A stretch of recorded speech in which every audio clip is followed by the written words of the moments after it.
Greetings, ghouls and gamers! Today, I'm here to talk to you about Nintendo 64 games. Instead of it just being me today to talk to you, I've invited a few other YouTubers to tell you what you need on your shelves. Let's have a look, shall we? Hi, I'm Randomark3087, and two games that you definitely gotta have in your N64 collection are Kirby 64 The Crystal Shards and Star Wars Shadows of the Empire. Now, Kirby 64 actually happens to be my favorite game in the franchise. It's a fun little platformer, and the music is very upbeat and catchy. One thing that makes this a very unique Kirby game is that you can combine two abilities into one, giving Kirby a whole new arsenal to take on his enemies with. My personal favorite combination would have to be Cutter and Bomb. Now, the plot of the game is this dark creature known as O2 has taken over Ripple Star and shattered this ancient crystal, spreading the shards all across the galaxy. It's up to Kirby and his friends to reunite all the crystal shards, take out O2, and save Ripple Star.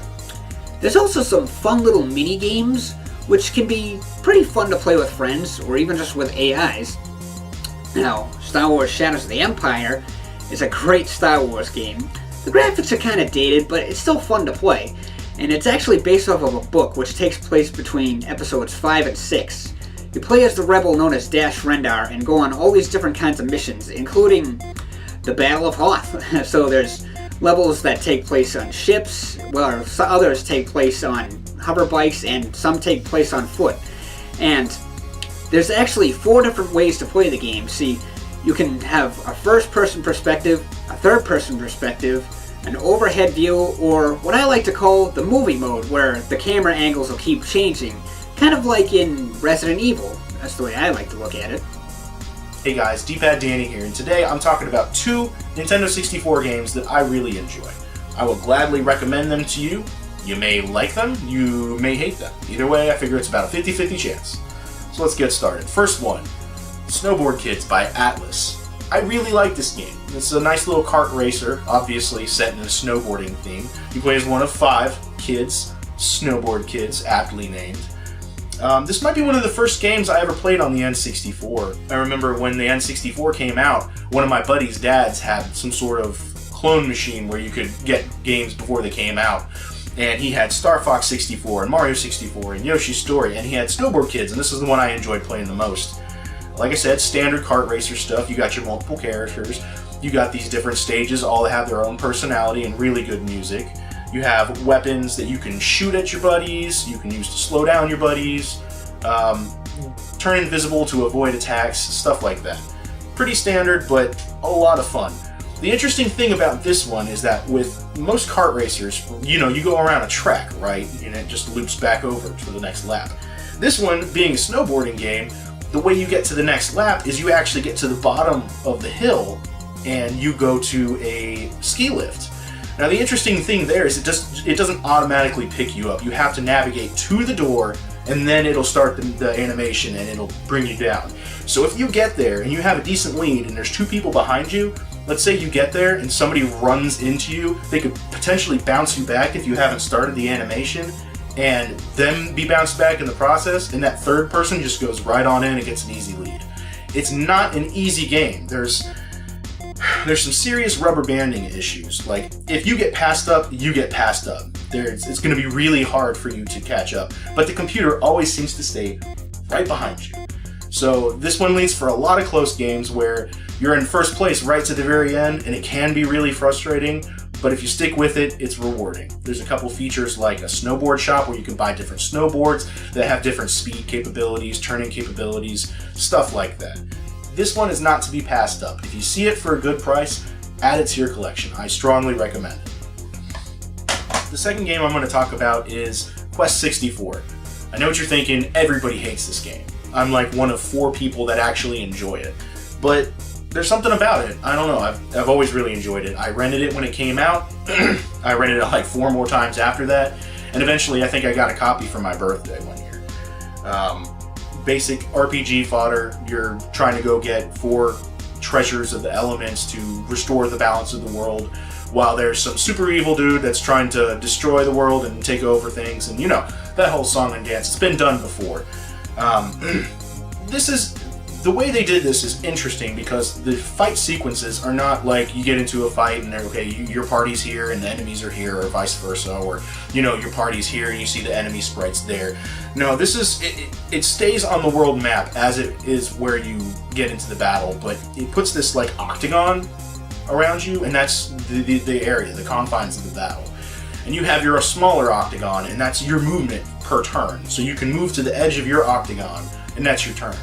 Basically, you want to get up in your enemy's face and pummel them with your stick. There's no weapon upgrades, by the way. There's no armor upgrades. It's just stick and magic. So you hit them with your stick, or you're going to use one of your 4 elemental magics, earth, fire, water, and wind. So the way you get stronger magic is by using magic, and everything's proficiency based, The more you smack with your staff, the more damage you're going to do. The more damage you take, the higher your defense is going to be, and the higher your HP is going to be. The more you run around, it raises your agility, so on and so forth, which is good in theory. So you can build off this and put points into those 4 elements, maxing out at 50, right? So the more points you put into that element, the more spells you unlock. Some are better than others, because water is the only element with a heal spell, which is stupid game design. I like the game, but that's stupid. So you definitely want water. And then the rest is just kind of figuring out what you like messing around with. But it's fun seeing all the new spells that you get. And if the system was done better, it probably would have had a better reception. But a lot of people just didn't like the way it turned out. I've beaten it multiple times. As recent as about a year ago, actually. I just did a playthrough. But, try it for yourself. You might like it. You might be able to see some good in it. I don't think it's this festering pile that everybody says it is. But, again, that's just me. If you hate it, I can't fault you for it. There's not a lot of defending arguments that I can throw at it to make it sound like a better game. It's just one of those games that I like. I'm sure there's a game that you like that other people just don't, and nobody understands why, and you can't explain why you like it yourself. You just do. And that's the great thing about video games. Everyone's got their own opinion, and, we're all just along for the ride to have a good time. So, if you see it, pick it up. It's probably going to cost you like $3. But those are my 2 recommendations. Love them or hate them, that's what I got. We'll see you guys.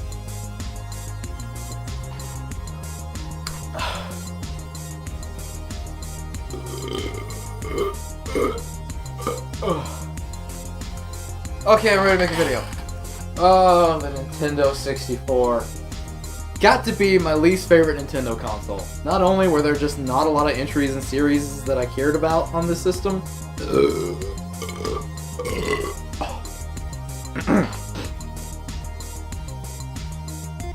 but with all the mostly 3D games, it's almost like gaming had to start over. We had from the Atari all the way to the Super Nintendo all this time to figure out what to do with 2D graphics and such, and then once we perfected it, we kind of threw it away and started with this whole 3D thing.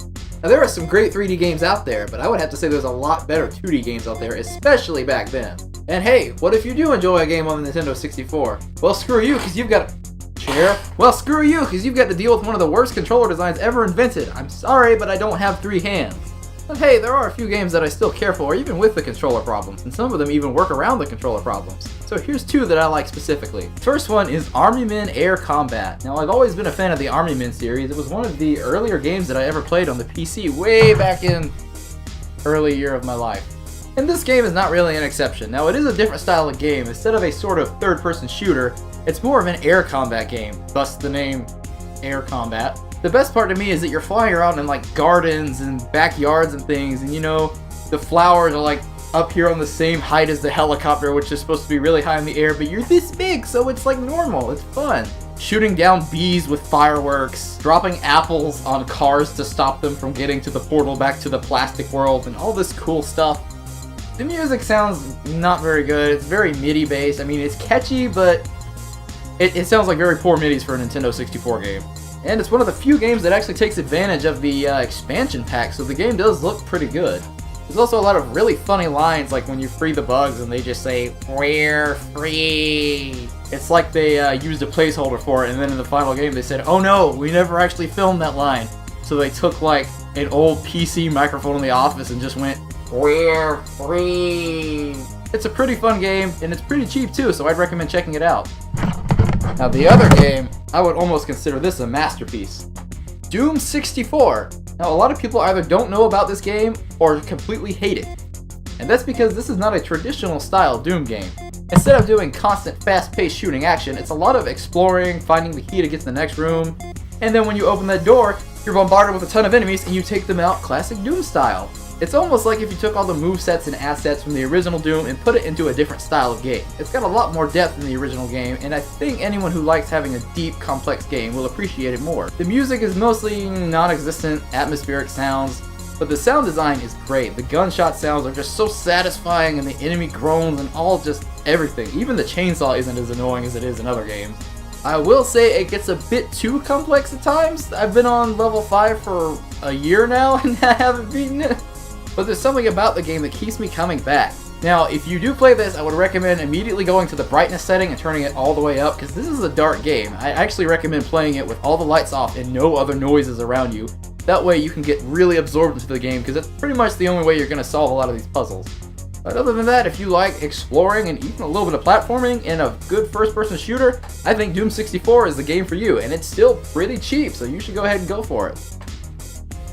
Finally, Games from the Grave here to talk to you about Mystical Ninja starring Goemon. Now, I actually like this game so much that when I had the opportunity to, I imported the Japanese copy so I could just have two in my hands at any given time.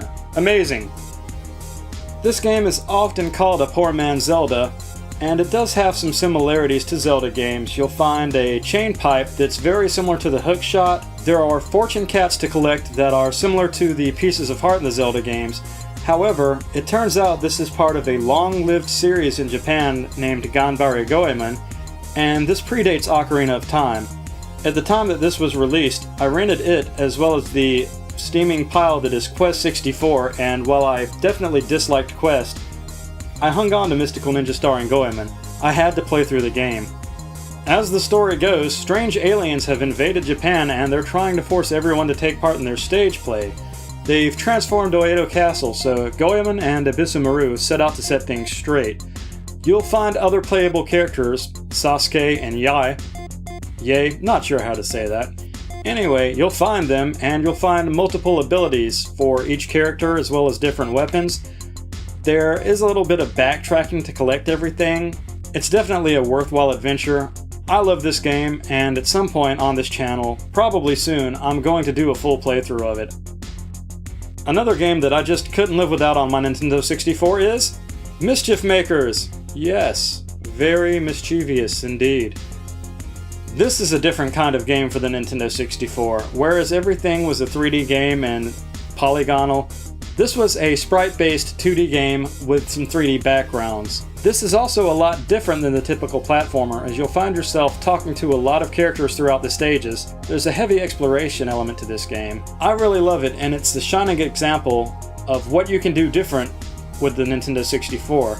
Not too dissimilar from something like Yoshi's Story. I really wish there were more games on the console like this. You are cyborg robot thingy Marina, and you are out to save the kidnapped Professor Cleo on Planet Clancer. Ridiculousness ensues, and you'll find yourself dashing and shaking and just having one crazy time. This was made by Treasure, who also is responsible for Gunstar Heroes on the Genesis, as well as a slew of other amazing games. At some point in time, this game's getting a full playthrough on this channel as well. Really, I love both of these games, and I think you need both of these games. They might cost you a pretty penny, but they're definitely both worth it. They're unique to the console, so get them if you don't have them.